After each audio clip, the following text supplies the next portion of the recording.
planned on having you and Brad sit this one out and just have the authors chit-chat the whole show. Dave. Yeah, I can leave if you want. The idea crossed my mind. I said, we don't need you. We have show notes. Yeah, you don't need me at all. You got the whole thing just laid out right in front of you, so I could just disconnect and you guys could go at it. But let's not do that. All right. So let's go live. We're going live on a platform called Alpha Geek Radio, which our audio and video streams out to the internet. So stand by. Please stand by. Which one is it? Sci-Fi Geeks Club. Here we go. Here we go. And we're going. All right.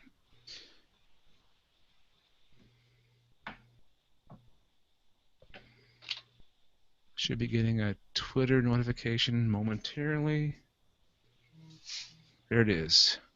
All right, we're live on Alpha Geek Radio. Hello, Alpha Geek Radio. Hello, Internet. If you guys can, mute your microphones while I play this intro, and then we'll be off to the races. So here we go.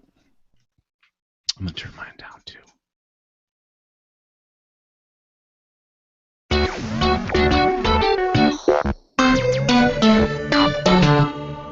This is Alpha Geek Radio. Visit tunein.alphageekradio.com to learn more. The following is a presentation of GalacticNetcasts.com.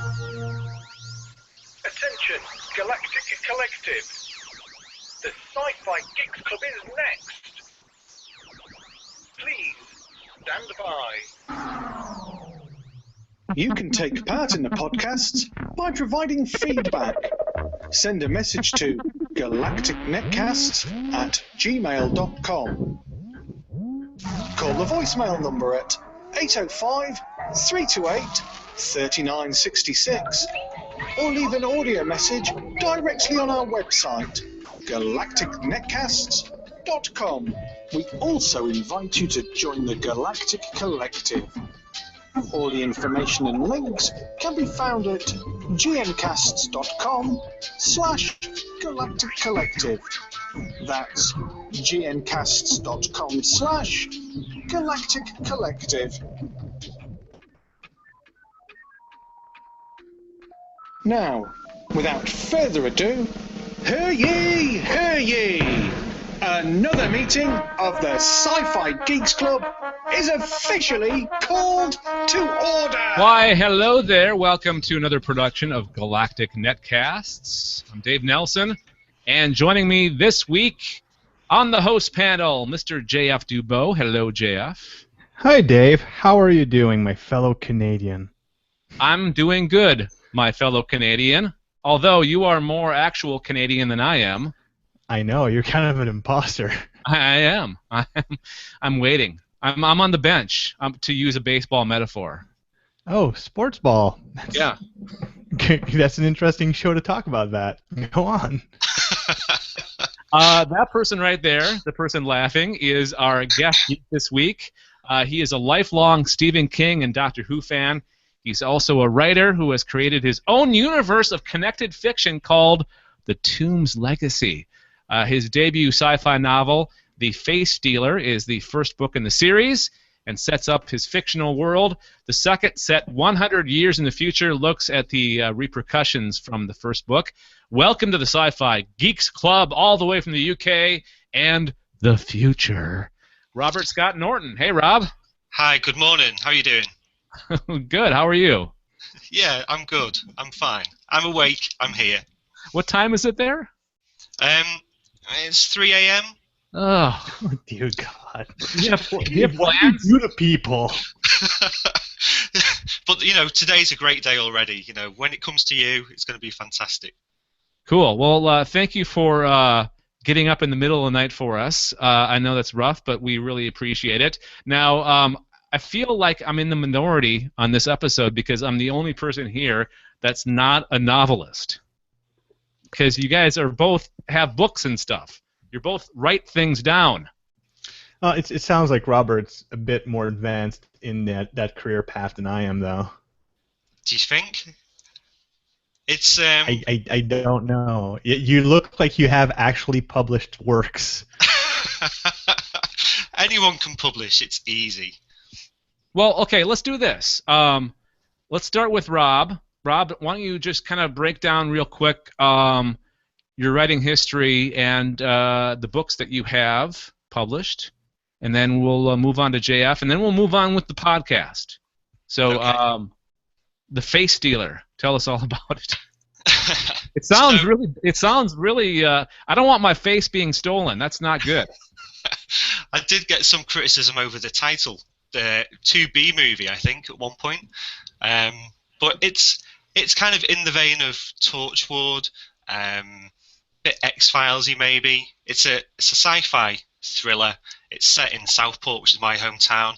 This is a quiet, sleepy retirement town. Nothing really ever happens. So I thought it's time to throw in a bit of an alien conspiracy, people stealing faces, hordeless, faceless assassins, all that kind of stuff. See what happens. Because why not? I mean, Yeah, I think so. I want to see how the Blue Rinse Brigade cope with people trying to steal faces. It'll be cool. now are both your books available, or just the Face Stealer right now? So the Face Stealer is out now, and I've just worked with a great narrator called Paul Cram, who has done the audiobook for me. So the audiobook version is now available on Audible and iTunes. The next book I'm writing is just being edited at the moment, so I'm going through this editing process, and I hope to have the next 3 out by Christmas. That should be good. So the next one's called The Remnant Keeper. Okay, and that's the one that takes place like 100 years in the future? Yeah. So at the centre of the tomb's legacy, there's this thing. So let's call that the tombs. And this is going to have repercussions across lots of different series that I'm planning to write. So stuff that's happening at the moment in the Face Stealer is going to really have some effects 100 years from now in the Remnant Keeper and that series. I love connected universes. That's fun stuff. I think that's what I love about it. I love. I think ever since watching Babylon 5 and seeing that you can thread story arcs all the way through this big massive piece of work. But then I think even like Stephen King, when there was little snippets from some of his later books where I think it was Rose Madder and Gerald's Game, and there was this little crossover thing that really struck me, and it was like, what does this mean? And it was only when you read both books that these things finally clicked into place. I hope that when people read them, they stand as works in their own right, but readers that read more than one from a series or read different series will get some of the extra benefits of, that's what that means, that's what that means. There's a lot of stuff to keep track of, though, Rob. I hope you're writing this stuff down. Like keeping track of it. You know, I think Microsoft OneNote is just fantastic for this.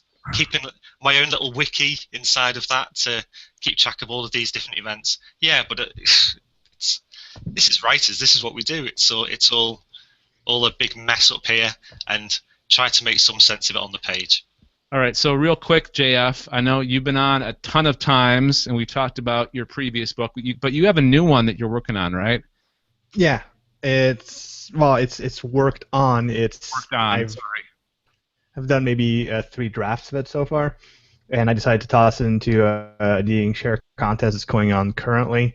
Did I talk about this on the previous? I don't know. Show here? I think you did. I think you've been doing this one long enough that you did talk about it, but I think it was just barely starting last time. Okay, so I'll go about it really quickly. I don't want to steal Robert's thunder and platform here, but essentially, it's funny because the previous book was a science fiction book, and this one is a fantasy horror book. It's currently on Inkshare, and I'm trying to get as many readers as possible. So people don't need to buy a ton of books, just to pre-order one to help get me published and get me to maybe be selected for the Nerdist collection, all you need to do is go to jfdubeau.com/books, and you'll have more information there. The book itself is the beginning of a trilogy, and it's interesting because it's the way I like to describe it, the elevator pitch, which is kind of inaccurate because as authors, I'm sure Robert will agree, it's so hard to describe something in 2 sentences that you feel you need at least a few paragraphs, because 2 sentences just does not do justice to the genius of what we've created, the depth, the complications. But the years of effort and heartache you've poured into it in 2 sentences. Exactly, and usually try to refer it to known materials so that people know what you're talking about. So the dumbed down 2-second elevator pitch is that it's Stephen King's Stand By Me mixed with some Call of Cthulhu and sprinkled with Harry Potter for flavor. Perfect. So that'll give you kind of the theme of it, but the synopsis is that in like this kind of backwater town in my lovely province of Quebec in the Eastern Township,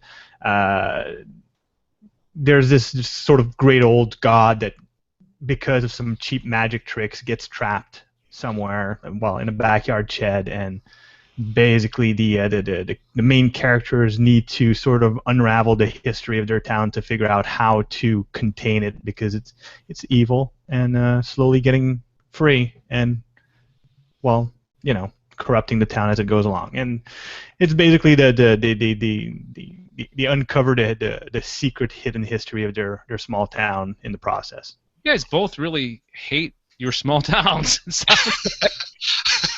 I went from a galaxy-spanning epic with robots to a small town. I'm trying to really cover all my bases. All right. Well, thanks, guys. We'll talk a little bit more about your books before we wrap things up tonight. But let's get into the sci-fi news of the week, and that's why we're here, right? To talk about sci-fi. Yeah, absolutely. It's the Sci-Fi Geeks Club we almost have. I'm hoping so. Okay. Black Mirror, UK show. Rob, I'm sure you're very, very familiar with it, right? Well, you say that. I've watched the first episode of Black Mirror. So this is with the first episode is the Prime Minister and the pig. Yeah? I'm not sure. I've only seen one myself. It's a brilliantly dark show. And it was on, I think it was on Netflix when we first got our subscription to Netflix, and that was one of the shows that was really recommended for us to watch. It was very, very dark, but it's quality. It is a quality show. I just haven't got onto the rest of it. It's an anthology series, very much like Twilight Zone, and all the stories take place in kind of the near future, with a future that's kind of gone wrong in numerous ways. And the series has been around for a couple of years, and now Netflix is going to produce the new season of it. According to Radio Times, via birth.movies.death, the streaming network will produce a series of new episodes of the sci-fi dystopian anthology series. You can catch up on the existing 7 episodes of Black Mirror right now on Netflix. I think it's pretty much, you know what, JF, I don't think it's available on Canadian Netflix. I was just checking. I was going to check because we're usually not very fortunate with these kind of things. I have to usually. I think the last time when I watched it was when I was still in the States. But I'm pretty sure it's very easy to get to as long as you have the proper add-ons to your browser. I've become very skittish about that because the last VPN that was very popular had a hack in it. So really, yeah, I'm becoming a bit cowardly. Which one did you use? Was it ProXPN? I'm trying to remember. I'm using ZenMate, which is a free one. It's just it's a Chrome add-on, and it works really, really well. I recommend it. Well, we'll talk after the show. I might need to hook up on that because seriously. Well, it's free. I mean, it's in the Chrome. It's in the Chrome store. Just look up VPN and you'll find it. So I'll look it up. So yeah, this is good news. Netflix has a great history of, well, they're a very short history, right? They haven't been around that long, but very short but sweet history of great original content, and it looks like, I mean, I think this series is in really good hands. Don't you guys think? Well, Amazon's doing, not Amazon, Netflix. Sorry, I said Amazon because I'm trying to purchase Robert's books. Netflix had an amazing track record so far as for their original content. If you look at just Daredevil is such a wonderful adaptation of the character, and they've been knocking pretty much every series out of the park. I mean, there's certain things that were miss for general public consumption, but mostly because they were sort of niche things or things that weren't aimed at the geek audience that we're used to seeing Netflix target. Mm-hmm. But generally speaking, I'm very optimistic, and if that means that they might be bringing the rest of the series to Canadian Netflix, so I don't have to use a VPN, I'm all for it. Rob, are you? I didn't ask you this before we got you on. Are you a comic book person or no? So I've had periods in and out of comic books, so I don't tend to read much stuff regularly now, but I'll definitely pick up stuff like Ultimate Spider-Man and Fantastic Four. I dip in and out of. Yeah, but I do love it. Like Daredevil, I mean, on Netflix, that was just fantastic. Mm-hmm. And I think before that, we had no idea how good Netflix productions could be, and I think that has really opened everyone's eyes to what they can do. And like you say, safe pair of hands. They've got to do a good job with this. Yeah, I think it's perfect for a platform like Netflix, especially being an anthology series. I don't think you really need that big of a budget for this type of series. I think you just need really good writing, and I think what's his name, Charlie Booker? Yeah, Charlie. I mean, in terms of production, it was a really well-produced show, but there isn't the expense that you'd imagine like a show like Daredevil is going to cost to make. Yeah. So, I mean, maybe they can tie Charlie to a desk and see if we can get more scripts than he'd planned to write.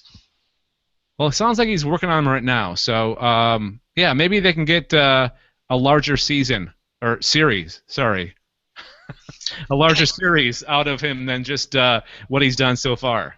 I suppose with it being an anthology as well, if he was to act as a showrunner for it and not have to write every episode himself, then maybe we can have a lot more episodes. Yeah. I mean, that's what you'd expect from an anthology, I think.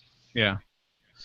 All right. Well, we'll keep everybody up to date on this as the story develops. Moving on to Star Wars and a book story, actually. This is Star Wars Aftermath. The author responds to complaints over new gay hero. The novel by Chuck Wendig. You guys familiar with Chuck? Yeah, I read his blog for a bit. Yeah. His blog's great, JF. He's worth following to see what his thoughts are on publishing. I'll look into it then. I'm always curious about that. So this honestly. is the story that takes place right after Return of the Jedi, and kind of explains everything that's happened between that movie and Episode 7. And he's received sort of a bad response by a subsection of fandom, upset over the introductory of a gay character into the mythology. I guess people can't handle their Star Wars characters being gay. Apparently, I don't know. Now, incest was fine, but no gays, please. Yeah, giant slugs. That's no problem.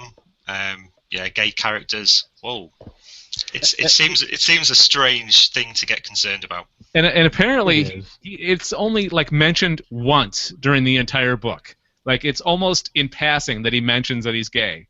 Like I guess he's propositioned by a female lead, and it's a fun moment, but a minor one in terms of the overall plot.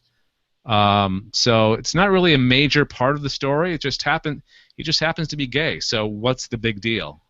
I think the mistake with that was when the book was first announced. I remember a few months ago, the first time this was mentioned, that there was a gay character. Instead of announcing, "Oh, this is a Star Wars book and this is a story and these are the important plot lines," they made it like the media made that a news story. And like you say, in the book, it's just something that's there. It's like saying Luke Skywalker is blonde and has blue eyes. It's just a character detail.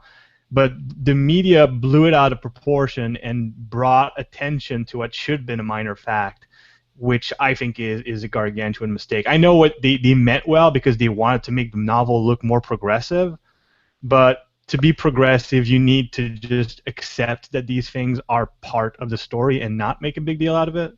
I'm just looking forward to the point where characters that are parts of minorities, it's no longer a big deal, and we can just have these be normal characteristics without everybody jumping all over that. His quote is great. He says, "If you're upset because I put gay characters and gay protagonists in the book, I got nothing for you," the author wrote in his blog.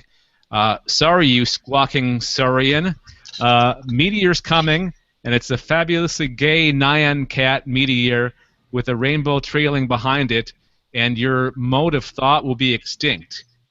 You're not the Rebel Alliance. You're not the good guys. You're the effing Empire, man. You're the shitty, oppressive, totalitarian empire."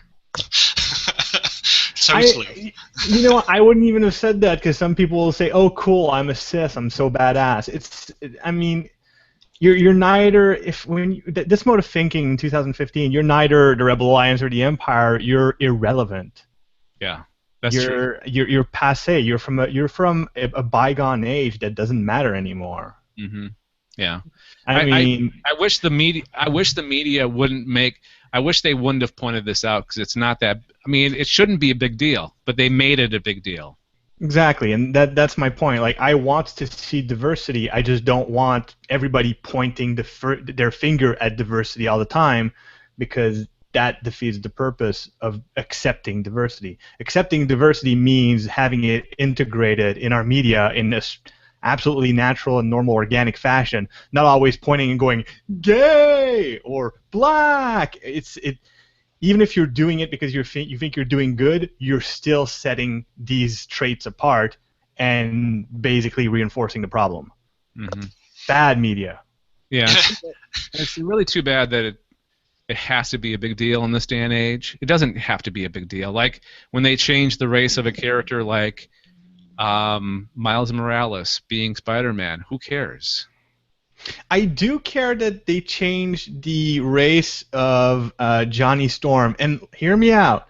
I think that if you're going to change the race of Johnny Storm, you should change the race of Sue Storm, because they're supposed to be the same. They're supposed to be brother and sister, unless you have like an adoption plotline or whatever. It's not a question of race. It's just because the story means has the family dynamic, and I'm very pro protecting the story. Race, I don't care what race they are, as long as they remain siblings, because that's integral to the story. You guys know how they explained it in that movie? I didn't see the movie. No one did.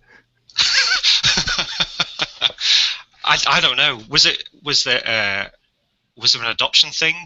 I think it was. Yeah, because the head of that, whatever the company or agency that's working on this technology, he talks about his family, like his kids.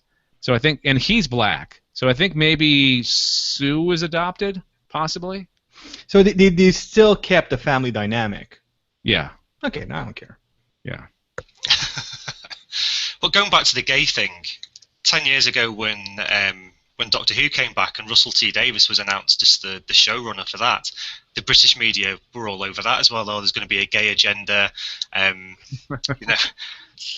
It just got ridiculous. And then it was only when the show came out that the media actually, stood away from it and accepted that just wasn't the case. But it's just the media picking these things out and blowing them into ridiculous. Well, can Rob, talk about the gay agenda? There's terms. This is what elements of fandom were calling for Russell. They were saying Russell had a gay agenda. It's like, well, and Russell in interviews has said, well, as a gay man, there are times when it might be appropriate to promote that and talk about that, especially in interviews and stuff, because the situation is it can feel like a minority, and he does need to make some of these points. But to suggest that just because Russell was gay and he was writing for Doctor Who, that inherently made Doctor Who more gay. That was just a ridiculous thing that the media wanted to run with. No. What makes Doctor Who more gay is having a cane with a question mark, or a 10-foot scarf, or ridiculous patchwork clothing. I'm sorry, but having the showrunner for Doctor Who be gay feels super. Absolutely normal. This is as natural as it gets because the Doctor is pretty damn fabulous. Also, never had a girlfriend that I know of, so I don't know what they were upset about. If gay you mean fun, then totally a gay agenda because it's a fun series. I just find the term "gay agenda" hilarious. Yeah, because they're all conspiring behind the scenes. We're gonna get them all gay. Why? We just need to get rid of the media. Just get rid of it. Don't need it. So here's the listener question on this story. How do you guys feel about a gay Star Wars character? Does it bother you? Does it affect your perception of the story? Let us know by emailing galacticnetcasts@gmail.com or call our voicemail number 805-328-3966. I know what the answer is going to be. I know that nobody's going to care. But just if there's somebody out there, I want this explained to me why it bothers you so much. Here's how it could bother me, if you want an example. And from what I hear, that book doesn't do that. But Star Wars in general hasn't been very heavy in romantic story. Even the relationship between, at first, Luke and his sister, creepy, but eventually between Han and Leia has always been very far in the background of other events. Now, what scared me originally when it was announced as a freaking article headline that there was a gay character is that the love story was going to be there was going to be a love story between that character. It was going to be front page. It was going to be that was going to be the spine of the entire narrative, which doesn't feel very Star Wars. Not that I'm against romance. It's just when have we seen that much romance in Star Wars? And then it's revealed, oh no, this is a footnote, it's just media making a big deal out of it, so I'm fine with it. But so it's less about gay or not gay as much as if I'm reading a Star Wars book, I want it to be action packed and future and the Force and all that, and maybe a touch of romance, but not too much. Well, I mean, Star Wars isn't really sci-fi, it's more science fantasy, right? Mm-hmm. And there tends to be a little bit more romance and relationship stuff in fantasy, right? Yeah, but if you look at the history of Star Wars, it's always been something that, mind you, they did try in the prequel with mixed results, but it's never been that heavy into the relationships because relationships take away from laser swords and laser fights. So that's true. Man, I can't wait to see that Kylo Ren. Kylo Ren, right? He's the one with the homemade lightsaber with the kind of what that would be on a crossguard. Crossguard, yeah, crossguard blades. That looks badass. That extremely dangerous crossguard. Yeah, you got to watch yourself. Well, the way I see it, the only thing that, so far in general, mostly, one of the only things that can stop a lightsaber is another lightsaber blade. So having no crossguard or having a metallic crossguard makes it dangerous that someone can just slide their lightsaber and cut your hands off. So having little lightsabery crossguards that just makes sense. It's perfect. It's dangerous, but they're swinging laser swords around that can cut through a limb like it's butter. Then they're super skilled.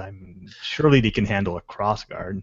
All right, let's move on to comic book stuff. Let's talk comic books. Zach, by the way, Robert, if I talk too much, cut me off because I just can't shut up. Yeah, when we get JF on, I wasn't worried tonight because Brad was supposed to be on this episode, but he's not feeling very well, and I'm like, well, JF's on, so he's basically 2.5 people anyways. You need to get some dictation software, JF, so you can write novels twice as fast. Yeah, that's a good idea. Maybe. But I Right, I like typing. Okay, let's talk about comic books. Zack Snyder on adding more Batman, and Jason Momoa defending Aquaman. So these are two DC stories. While talking with the Daily Beast, Batman vs. Superman Dawn of Justice director Zack Snyder addressed the rumor that Batman will get the emphasis in the upcoming film. I had to actually change the story because I had the rumor, and then this story popped up about the interview, which explained a lot, because the rumor is like the Warner Brothers people like the Batman character so much, and they like Ben Affleck so much that they're going to give him more screen time, when in reality it's only because there's already been a Man of Steel movie. So the reason there's more Batman in this film is to kind of set up the story, set up the character, because apparently this Batman is going to be different from the Chris Nolan movies. So Zach was like, well, we need more time to explain his character. And that's pretty much it. Do you guys feel like we need more setup for any kind of Batman character? I think it's pretty well covered ground, right? Yeah, I think we've seen Batman Origins plenty. I think people that go to see this movie, do we need to see that? I don't know. To be honest, I'm not going to be a fan anyway. I couldn't stand the Man of Steel movie. We're going to have a problem. Well, okay. But you might like this movie, Rob, because, I mean, it's Batman beating up the Man of Steel. So you hate the Man of Steel, so you can root for Batman the whole time, right? Yeah, okay. So that could be worth seeing, yeah. I personally feel like they're very careful not to say that they need more time to give Batman an origin, but they say a setup, because it's a different Batman, not just because it's a different origin for Batman. And I know we see this snippet of his parents getting killed, which is probably just a flashback or something very, very short in the story, probably to establish the character a bit. But I think what they're trying to say is that they want to make clear why Batman is who he is, how he is, and also why is he going after the Man of Steel in the storyline. And for that, you need to have a very good explanation of the character. Well, I mean, the setup too. Also, I just said two. Also, that's weird. Is it's an older Batman who's been retired for a while, and he gets pulled back in. And the reason he gets pulled back in is because of the events of the first movie. At least that's the perception that I'm getting from everything I've read, heard, and the trailer I've watched. There's not as much information as people seem to think about this movie. There's a lot of speculation. But the current rumors is that Batman was Batman, and then Robin got killed, probably by the Joker, and he went, all right, enough, done, because he didn't want more blood on his hands. But seeing that sort of the arrival of a Kryptonian changed the game, the arrival of an army of Kryptonians completely changed the game, he decides to put the cowl back on because he can no longer, like, he realizes that him staying idle and not doing anything is costing more lives than being active. So he gets back into it. And in this movie, Gotham City and Metropolis are across the river from each other. So that's right. Slightly it's described as a Seattle-Portland situation. Yeah, well, actually very closer close. than that, because I don't think Really? Seattle and Portland are that close. I think It's just a comparison I read. Like I don't. Oh, really? Okay. But I think what I have, the perception I'm getting is they're actually right across the river, so they're right next to each other. Which I don't think that's necessary, considering that, I mean, Bruce Wayne would have offices in a city called Metropolis, which I assume is the largest city in the United States in that universe.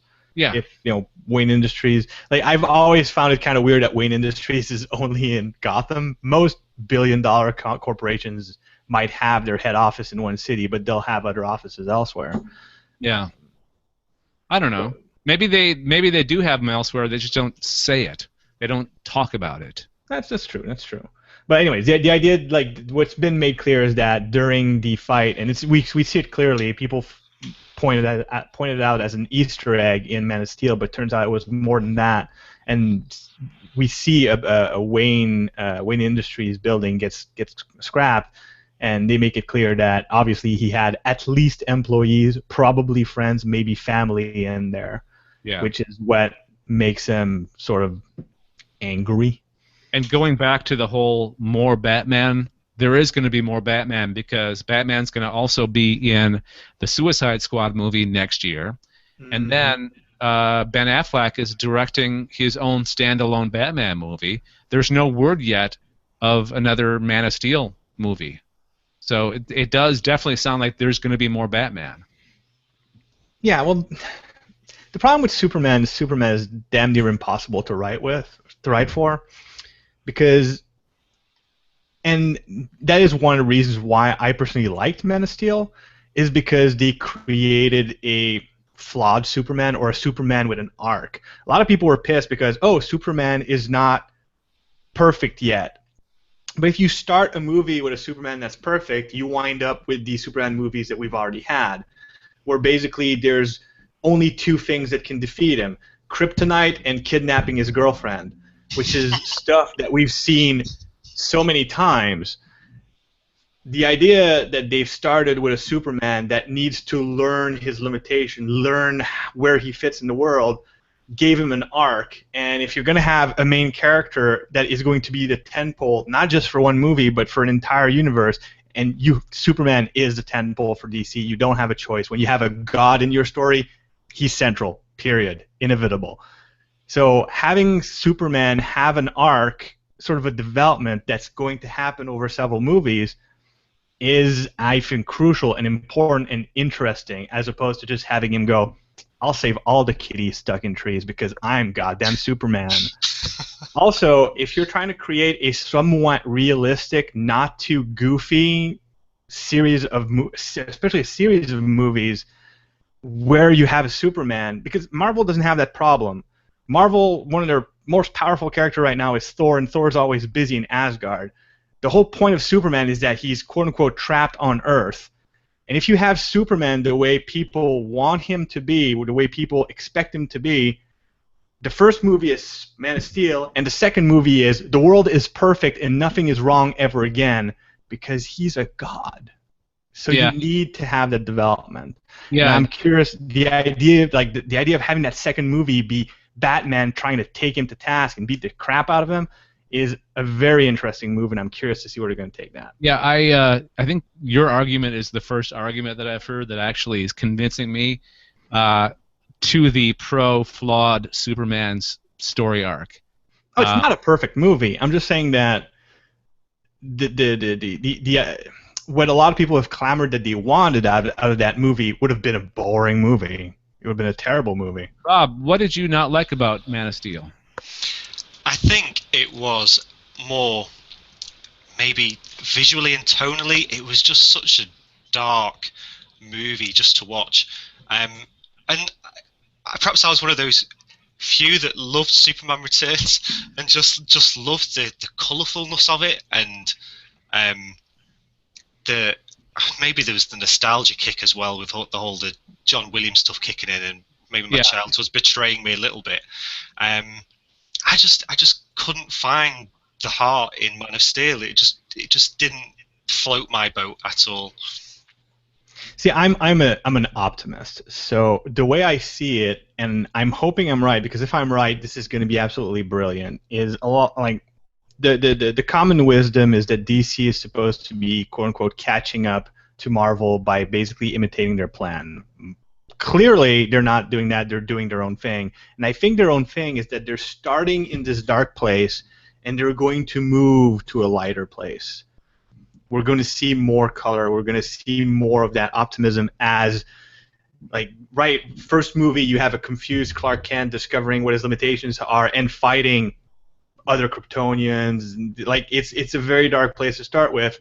Then he's going to be fighting Batman, who is also coming from a dark place, but they're clearly, since it's called Dawn of Justice and is leading to a Justice League, we know there's a reconciliation. So we know how this movie ends. So the movie is going to be about the journey, and the journey is about this reconciliation, which will probably involve Wonder Woman and other Justice Leaguers coming in. just getting brighter and brighter movie after movie. Can I use this as an opportunity to segue, JF? Sure. Please. It's your show. You opened it up for me, and I got to check it. So, one of the other characters that will be making an appearance in Batman vs. Superman: Dawn of Justice is Aquaman. It's been confirmed that Aquaman will be at least in one scene. And the guy playing it, Jason Momoa, I love that guy. He was at Fan Expo in Toronto last weekend, and at his panel, he answered some questions about his upcoming role as Aquaman. He couldn't say much, obviously, but he did address some very broad brush things, like whether the character will be as dark as Superman and Batman seem to be, and what he has to say to fans who make fish jokes about the character. Now, the character has a bad rap, mainly from the Super Friends cartoons of the 70s and 80s. He was very goofy, Aquaman was. I think the Aquaman's bad rap, because when we were watching cartoons as kids, we were very forgiving of characters like Aquaman being ridiculous, because, I mean, even the Flash is kind of stupid. Like, superheroes in the 80s were kind of dumb. Mm-hmm. But there's this internet comedian, one of the early guys who now collaborates with Crack, the guy, his moniker is Sean Baby, had a very, very long, very hilarious, but very logical explanation of why Aquaman is ridiculous, and that caught like wildfire, and it's become kind of the background noise for Aquaman. Okay. So Jason Momoa said it's cute and funny. People make fun of him. There's a bunch of jokes about him, which I'm sure that's what he's referring to. But I'm like, just wait. Let's just wait a little bit, and then you can make jokes, Momoa said. So basically he's saying, watch this movie before you judge, because it sounds like he's definitely, this version of Aquaman is going to be very heavy, very serious. And it's not the only change, because Aquaman has traditionally been a very Caucasian character before, and Jason Momoa is Hawaiian, so he's very much darker skinned, which actually makes more sense to me, it seems. Like, if you're going to have a person that is from the ocean, who lives in the ocean, more than likely he's going to be darker skin than lighter skin. Kind of like the whole Caucasian Jesus. Jesus probably wasn't Caucasian. No, he definitely wasn't Caucasian. It is impossible that he was geographically. Yeah.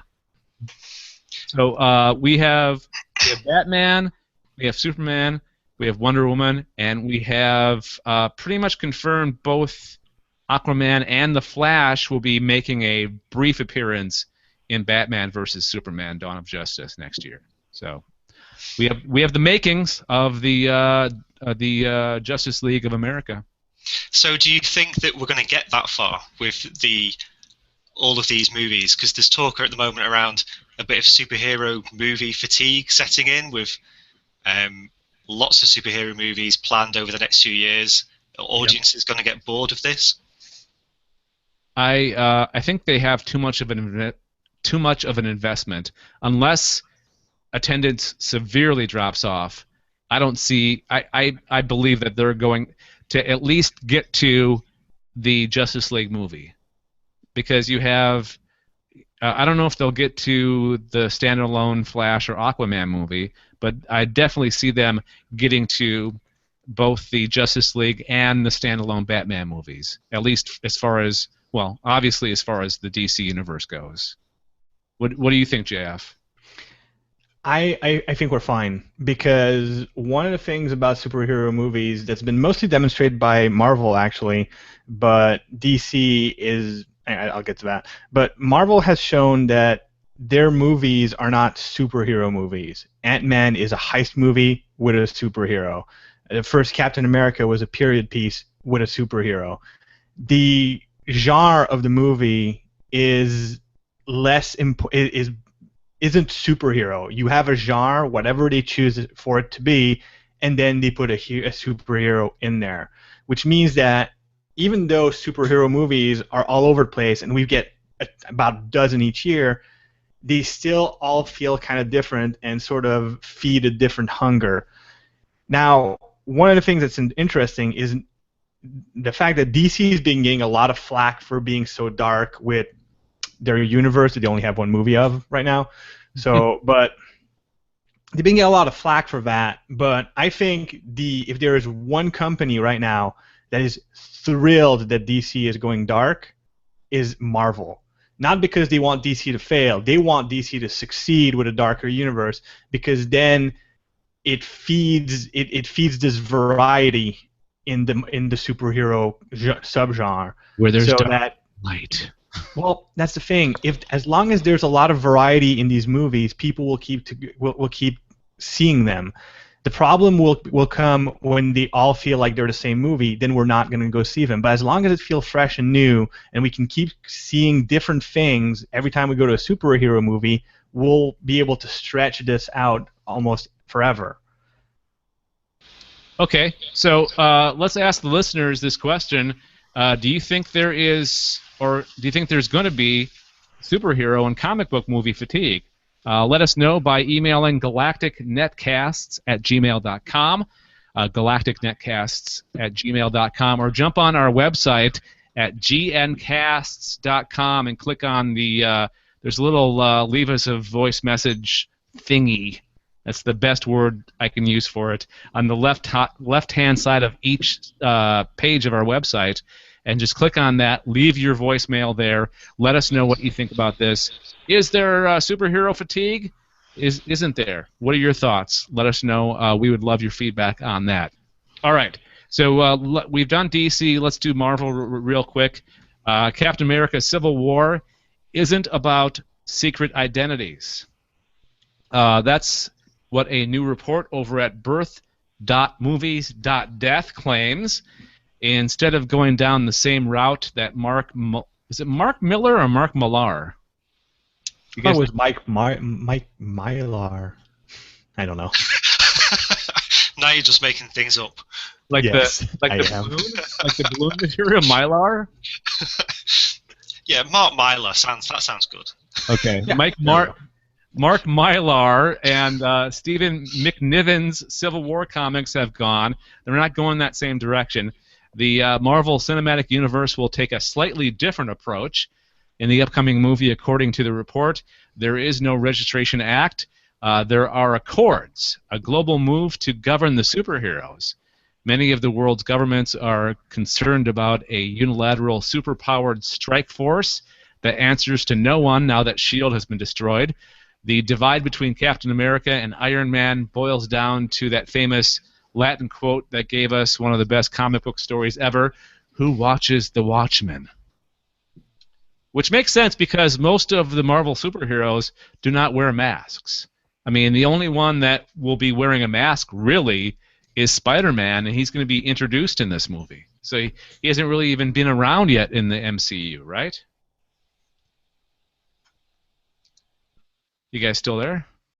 Yeah. I don't know much about the Civil War stuff, but what my thoughts are, you can't take the movie and then be a teenager. So Oh, I think JF is behind us a little bit. JF, we're losing you. he's not. It's not like he's going to be. Okay, give him a second. He'll catch up, hopefully. JF has a history of weak internet, so I'm not surprised this hasn't happened before or already. Robbie, you still there? Yeah, I'm still here. Continue with what you were saying. So I don't know much about the Civil War story, but if it's that the movie isn't going to follow what's already been laid down in the comics, then I've got no problem with that at all. I think two different mediums, and as a writer, you've got to play to the strengths of the medium that you're working for. So the writer will want to be making the best story they possibly can with that kind of theme around it. And do you really want to go and see a movie which tells the exact same story that you've already read about? Maybe, maybe not. I think it's a good thing, something original. Yeah, and I mean, both Marvel and DC, both in the TV and the movie universes, they've already made different versions of stories. Like the Flash on the Flash TV show is not the same Flash that we've seen in the comic books. There's slight differences. Same thing goes for the other Marvel movies that have already been released. It's not the same story like the Ant-Man movie, for example. It's not the same story as told in the comic books because they can't do the same stories. I don't think they'd want to do the same stories because just to prove your point, Rob, it's just like, picking up the book and a book and like, would you want okay, say for example, some studio picks up your book, right? And they want to make a movie out of it. Would you want the movie to be exactly the same as your book? No, I would want the movie to be the best movie it could be. And if someone wanted to take that book and develop it, then I think you've got to give the other creators that chance to create. You've got to take those walls down and let them do what they think is best for that medium. Had the same thing when we're thinking about the audiobook as well, is that although it's like Paul's American narrating all of my English characters, and at first that's a little bit strange, but as a creator you've got to say, okay, well I'm handing this over now and you've got to do something with it creative, and this is yours to do with now. I think that's the best approach. Yeah, definitely, I agree. JF, are you back? I agree also. Okay, good. I'm glad think you're so. Am I back? You're right to agree, Jeff. No, actually, I think this is something I brought up in a previous episode. How and maybe not here, and the idea of creative control being that basically you reflect my opinion perfectly. The idea of wanting to see how other people interpret your work, giving it their own spin, and also that the fact that people who work on movies probably know how to work on movies more than people who work on books. So of course there's a bit of collaboration that needs to happen to make sure that sort of the spirit of the book remains, but at the same time it's a different medium and letting the experts do their job is important. Yeah, and you can see examples with, Harry Potter. There's collaboration there. She's created this whole universe, she's passed it over, and she works with the people that know best how to turn that into movies. And I think it would have been a mistake if they'd have just let her hold the reins too tightly and create new versions of those books. It's not what it's about. It's about letting other people into your world and expanding it. And that's the only way you can expand things, I think, is bringing new creative minds in. And this slight change that they're going to do with Captain America: Civil War actually makes sense to the already established Marvel Cinematic Universe. I think it makes more sense than to have secret identities exposed. And let's face it, the whole Registration Act is an excuse to have the Civil War. What the excuse is doesn't matter as much as how the Civil War unfolds. Basically, the split happens, and eventually the reconciliation and the fighting in between, which is very important, of course, and the intrigue that sort of ties it all up together. But what causes that doesn't matter as much as people seem to think. We're really going to be entering a time where our superheroes are not going to be getting along in the next couple of years, huh? Because you got Batman fighting Superman, you got Captain America fighting Iron Man. Can't we all just get along? Well, what's going to be fun? Well, yeah, but right after we're going to get another Guardians of the Galaxy, and that's going to be like just raucous good fun. Yeah, that's true. Were you going to say good variety? Were you going to say something before that? I don't know. Who, me? Yeah. I was going to, but Robert summed up my thoughts pretty much very concisely, so... Okay, all right. Whatever. I can't put it in better words than he did. Okay. And, hey, that wraps up our news. Before we get into our big question of the week, I need to plug something that we're doing. We have a really cool guest coming on this podcast in a couple of episodes. Thank you. Yes. His name is Andy Weir. You may know him as the author of The Martian. We've had him on the Sci-Fi Geeks Club before, but he's coming back on actually the day before the movie adaptation of his book The Martian comes out, and you can be on this very podcast with him as a panelist, asking him questions or just joking around with him. because he's a really nice guy, and he would appreciate the joking around with him.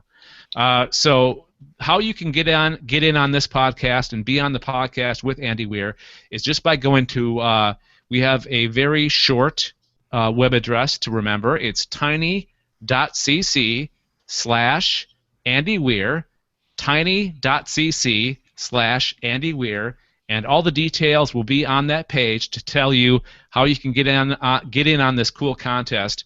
But I will give you a little bit more detail. It involves our Patreon account, which is patreon.com/GalacticNetcast. And what we're trying to do is trying to raise just a little bit of money to help us with operational costs like web hosting and audio hosting. We're trying to. It's a very small amount that we're trying to raise, and every time that you commit to a certain dollar amount per month, not per episode, just per month, you'll be entered to win for a chance to win a spot on the panel for that podcast with Andy Weir, which the same podcast that I'm sure he's going to be talking about meeting Matt Damon and hanging out at the set and being really excited about the movie coming out the next day. It's going to be an awesome podcast, and you can be here to experience it. tiny.cc/Andy Weir for more details. Okay. Big question this week. I know that Rob is a huge Doctor Who fan, so I thought let's talk a little Doctor Who this week. And I'm kind of sad that Brad is not here because he's a big Whovian as well. I don't know what JF's Doctor Who knowledge is. I know I'm one series behind. So the series that we're going to be discussing, that's the one I haven't seen yet. Okay. Well, I really don't. Well, okay. I guess it would matter a little bit with the question I'm going to ask, but I'm sure that you will still have. I'll have opinions, Dave. Yes. Don't worry. Okay, so some people have complained that the last season or last series of Doctor Who fell a little flat. Now, Rob, I want your opinion on this. Do you think the last season didn't live up to the expectations that Peter Capaldi was going to bring to the show? Which people? Where were they? Which rock were they under? I think in terms of last series, it was a fabulous reset. This happens every time we change the Doctor. The show feels a little bit fresh again, and that's what happened to Series 8. I understood that the reception to it was really, really positive, but there's always this vocal minority who just hate Stephen Moffat, and they just want to go around a bit of Moffat bashing. Oh, it's time for him to go. It's not like Doctor Who was back in 1987. And I think, well, no, and it's not the same show that came back in 2005 either. The show thrives on change. That's been probably the only constant since it came out. I don't think it's got anything to worry about. I think Season 8 was a great series. I think Season 9 will be fantastic as well. Okay. Because there are some critics out there that say that Stephen Moffat is basically telling the same story over and over again, just with different actors and slight changes in story. I'm guessing that you're going to disagree on that, right? Well, I suppose if JF, if we talk around story theory, I mean, how many stories are there? 7. Yeah, that's right. There's only certain, like what you just said, 7. There's a 7. Yeah, it's man versus nature. There's man versus self. Like there's a list. It's very disingenuous to actually boil down storytelling to saying that there's only 7 stories, because the story is not the 1-sentence description or like the 3-word description of what happens. I mean, saying that these are the only 7 stories is actually the only 7 conflicts, and from there you can layer these conflicts to create more complex plots, etc., etc. So it's whatever. I mean, there are stories that are being told over and over again and just in different ways, and we still go back to see them. Romeo and Juliet's been reinterpreted a million ways, and we still can't get enough, so I don't see what the problem is. And the show isn't just the writing. I mean, that's a massive part of it, obviously, but even if you are telling the same story, you bring in a different director, you bring in different actors, different designers, and you can tell similar stories, and it will feel different every time. And over 50 years, that's what they've been able to do. There's some episode synopses coming out around season 9 with just the Doctor on his own. So this is a bold thing. So he's definitely trying to stretch the boundaries of the stories you can tell in Doctor Who. Yeah, it is pretty much. I am putting the horse before the cart. No, the cart before the horse. A little bit.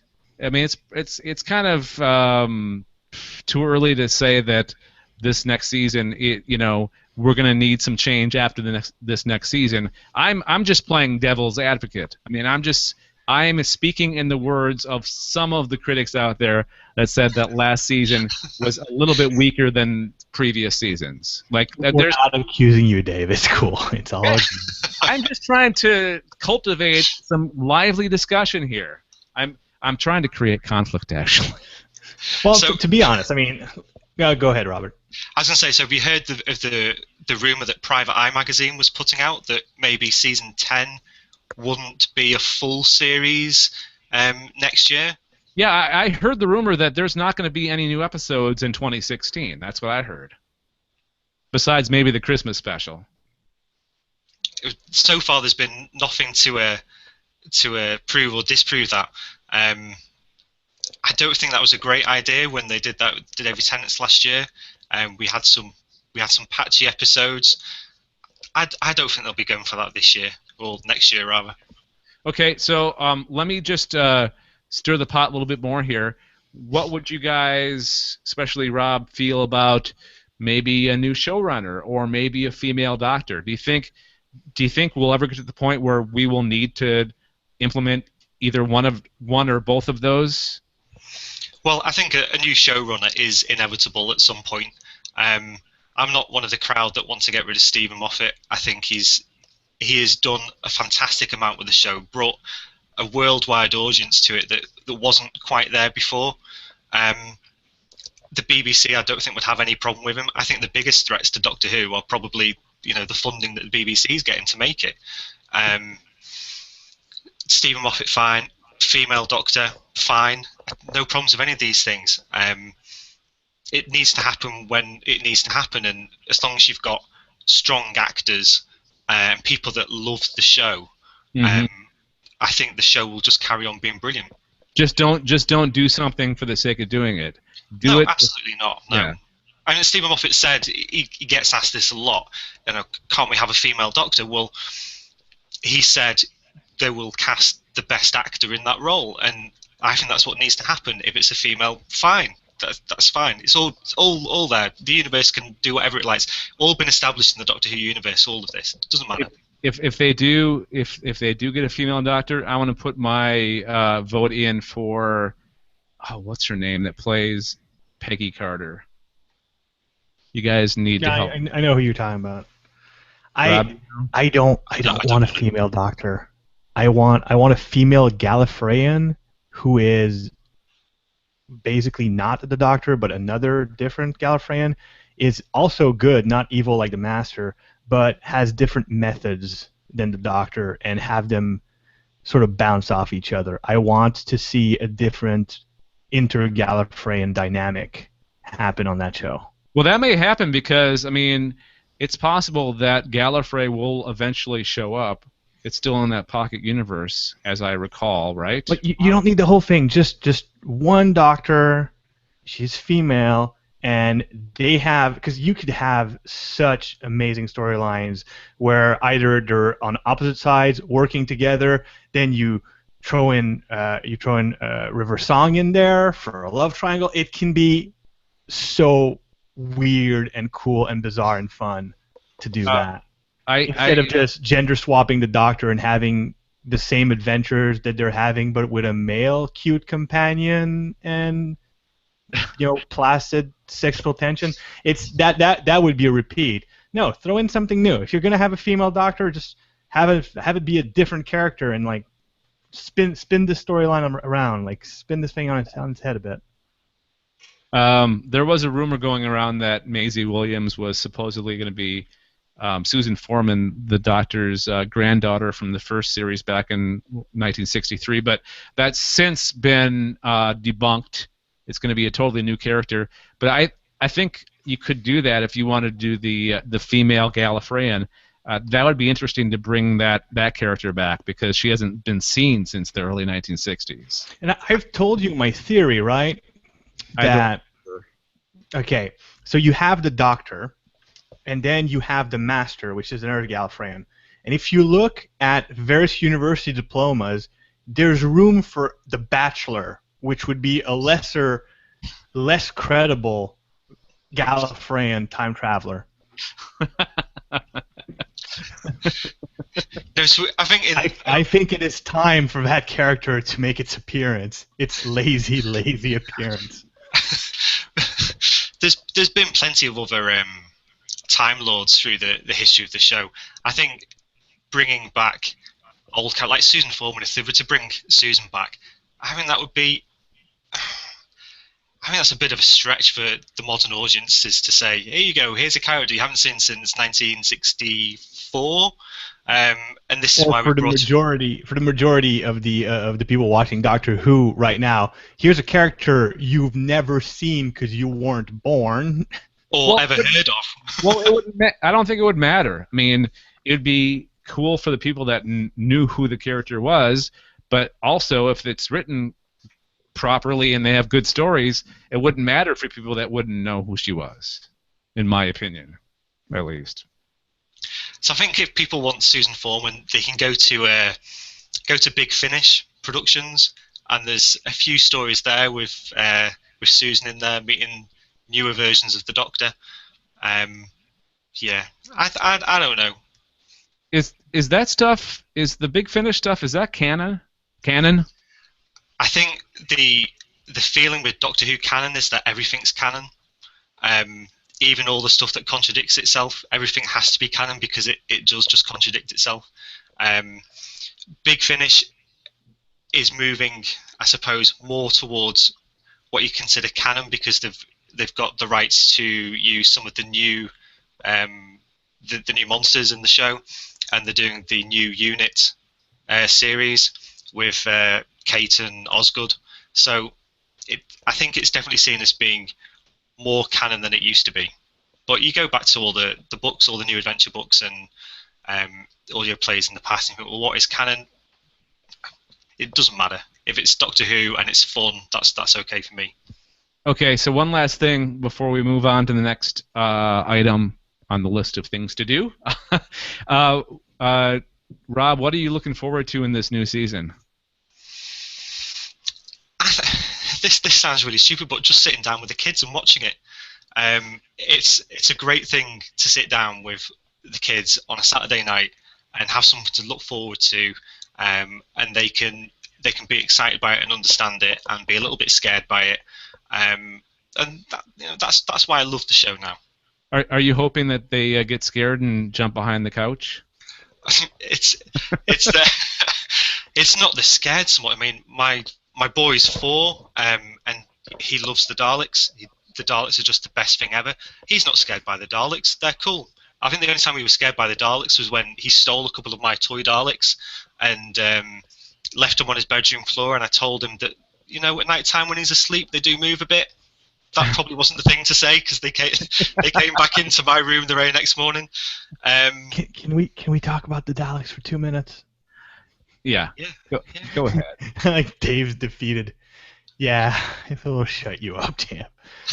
Have you noticed? I mean, okay, as Robert's a Doctor Who fan, the Dalek culture seems awesome. Have you noticed how the Daleks are so unified and encouraging of each other and have such strong egos? I was looking. Every time I see an episode with the Dalek, they're always. Every time they converse with the Cybermen, it's like millions of Cybermen, 3 Daleks, no contest. And every time they do something and achieve something, they say, "Yeah, Daleks go." Their work ethics and their HR department must be amazing because they never argue, and they're always like high-fiving each other as much as plungers can. It's amazing. JF, do you know much about the original series of Doctor Who then? Just a bit of Tom Baker stuff when I was a kid. So up until recently then, the Daleks, this history of hating each other. The Daleks just don't like anything that is not exactly like that particular Dalek. So there's been Dalek civil wars. I suppose even in the new series we've seen with the new paradigm Daleks, and they didn't like the old Daleks because they weren't exactly the same as them, so they got blasted. The Daleks are very kind of complicated, I guess. I guess, but I mean, there's so many episodes where at some point they think they've killed the doctor, and they go, Daleks are superior, Daleks are supreme. There's 4 of them. They do like almost this little dance. Like, wow, man, they're so supportive of each other. Amazing. Okay, so how would you feel instead of Daleks, we would talk about droids? It depends. If you talk about your goddamn droid, Dave, I'm going to be jealous and unhappy. Okay, so this is our recommendations segment. And my recommendation this week is the toy that I got as a gift from my awesome wife, Stephanie, and that is the BB-8 Sphero droid that moves exactly like the BB-8 from the upcoming Star Wars Episode 7, The Force Awakens. I was not expecting this. It is awesome.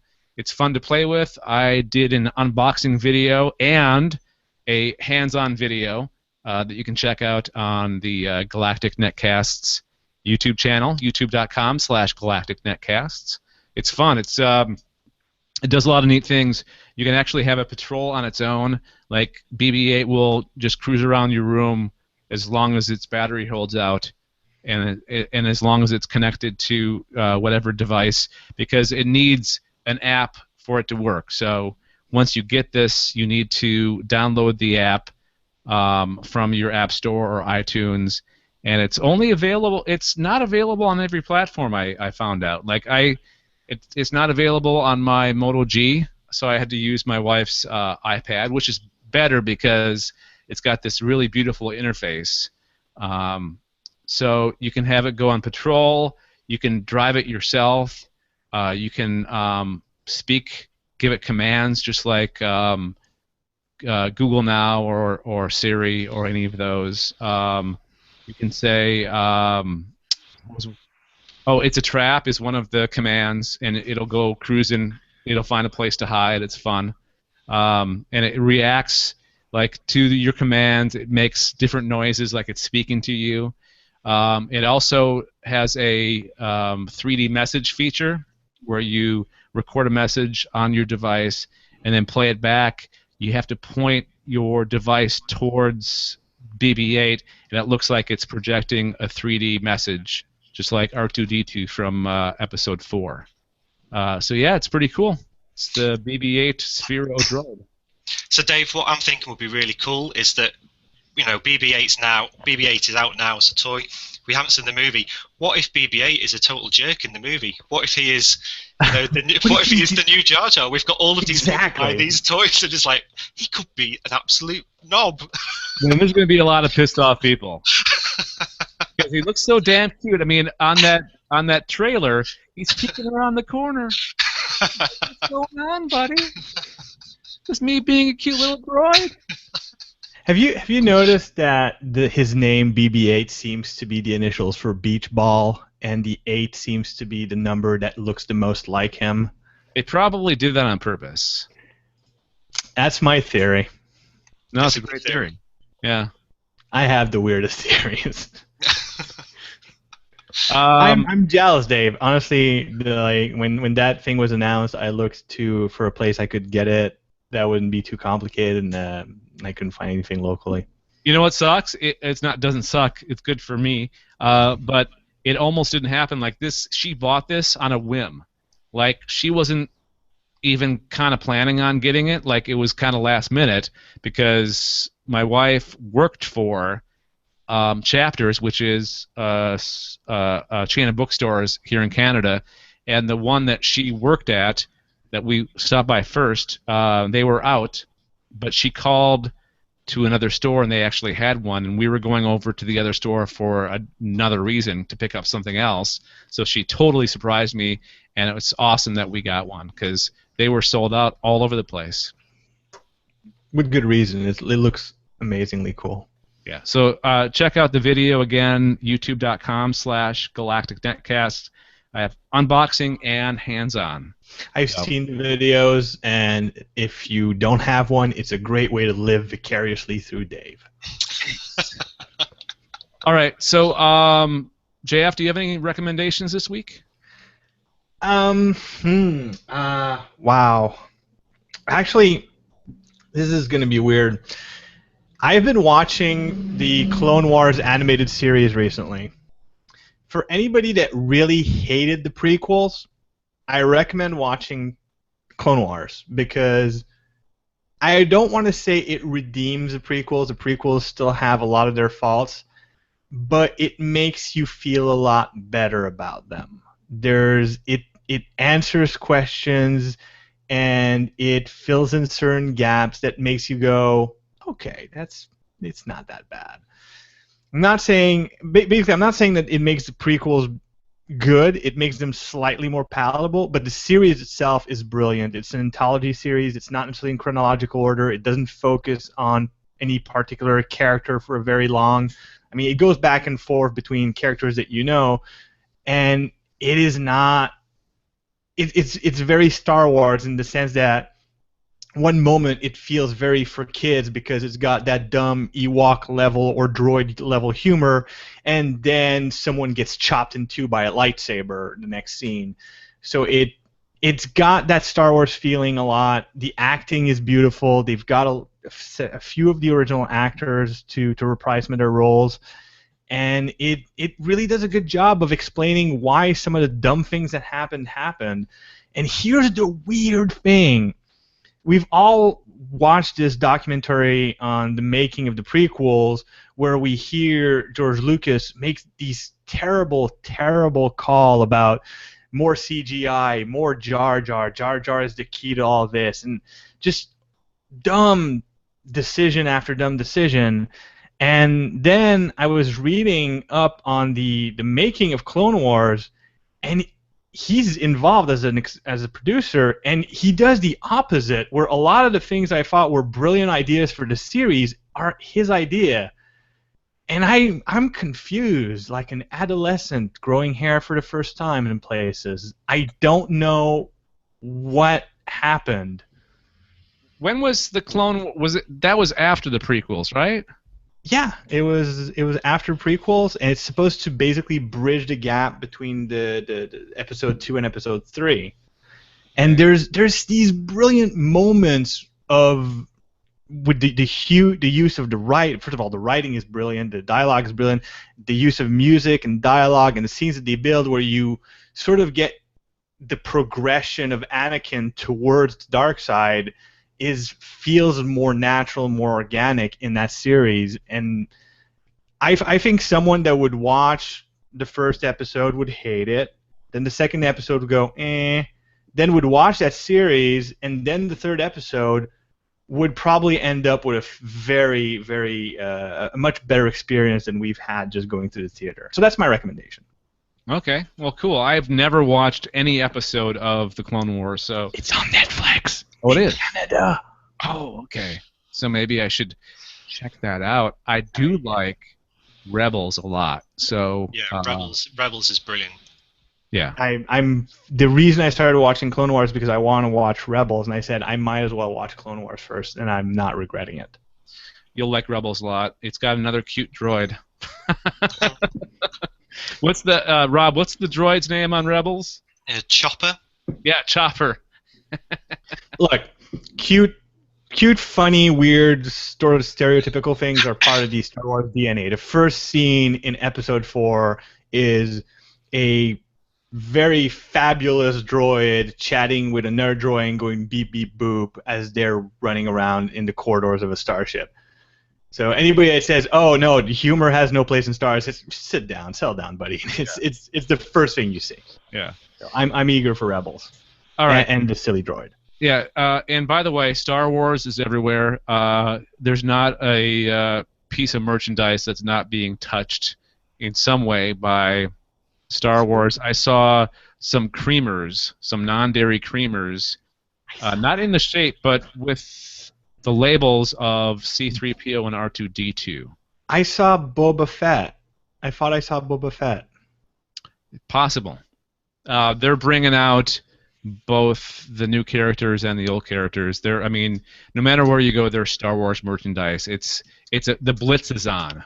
It's worse than the election in Canada right now. It's everywhere. It's probably worth waiting 6 months and then going to the pound shop and picking it all up there. Oh, the dollar store. Yeah. I got that.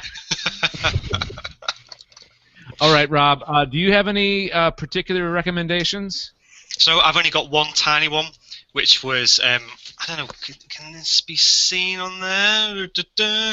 So this is from Big Finish. This is an audio play from Big Finish. The Sixth Doctor, The Last Adventure.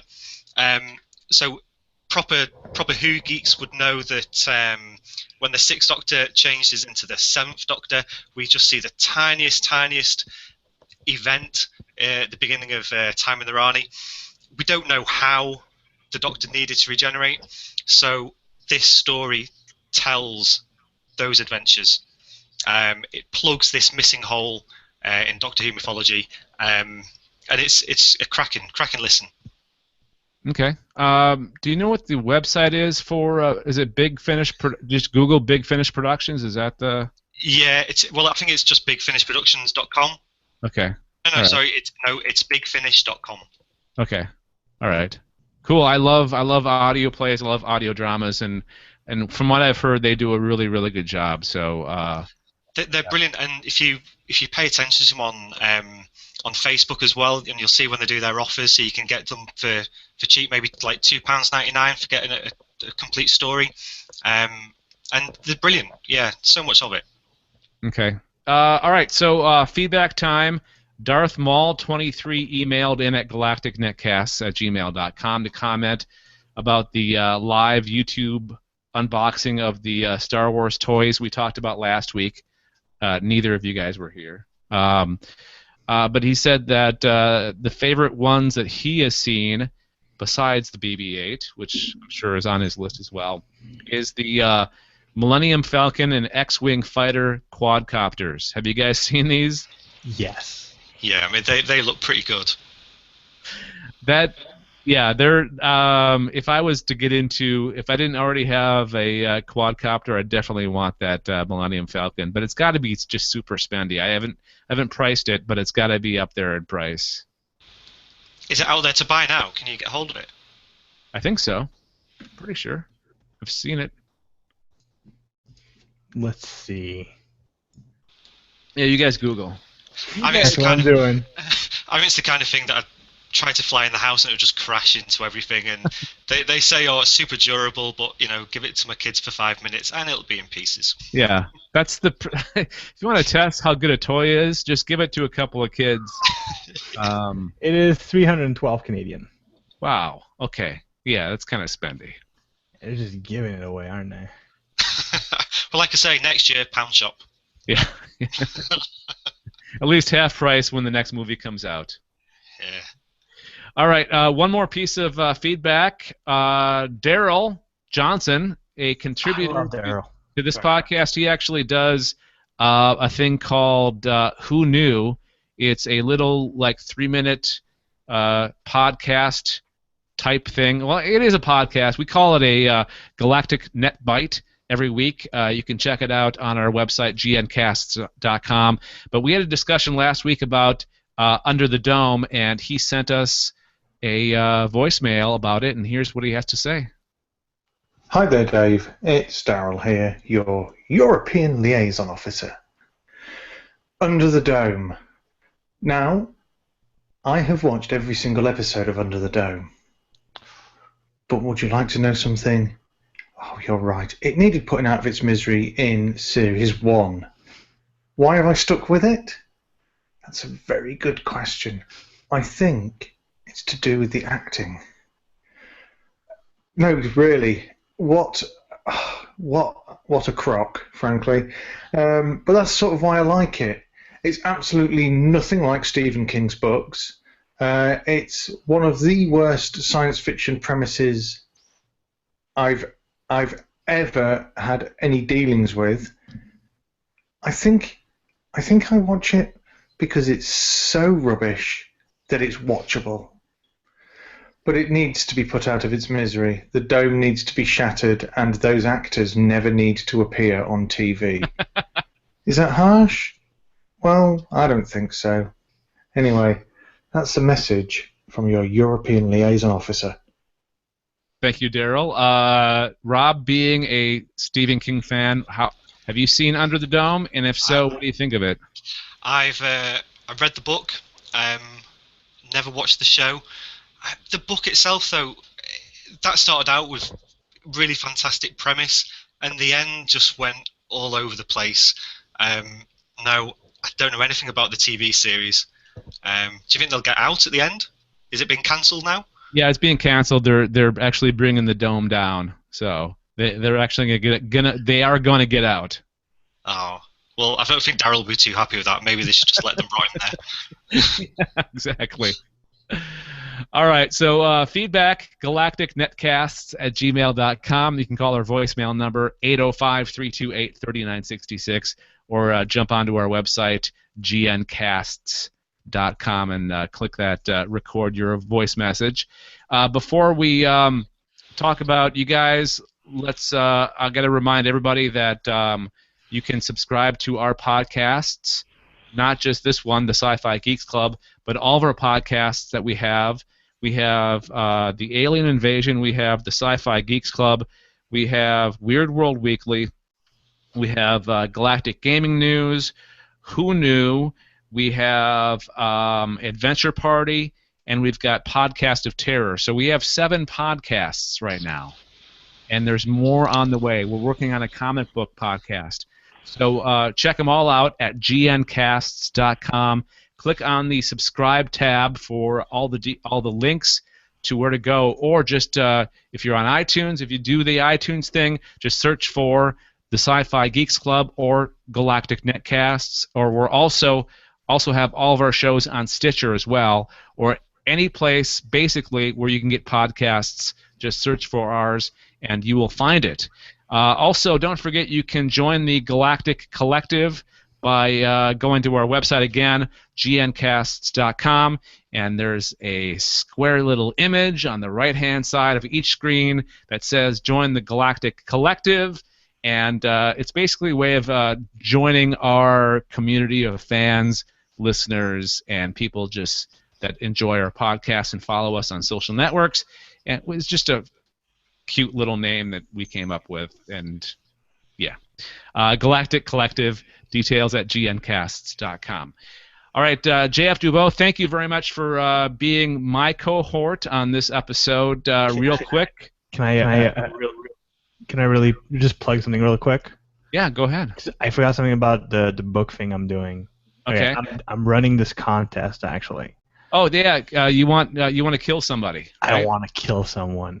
Here's the thing. And this includes people that have already pre-ordered, so Dave, you're in. Yes. What I'm doing is I'm going to take all the names of people that have pre-ordered the book and all the recommendations from people to people who have pre-ordered the book, and I'm going to raffle up. I'm going to pick a name at random from that list, and I'm going to get in touch with that person, and we're going to sit down and we're going to talk about how to include their likeness and namesake in the book as a minor character that I will then gruesomely murder in the story.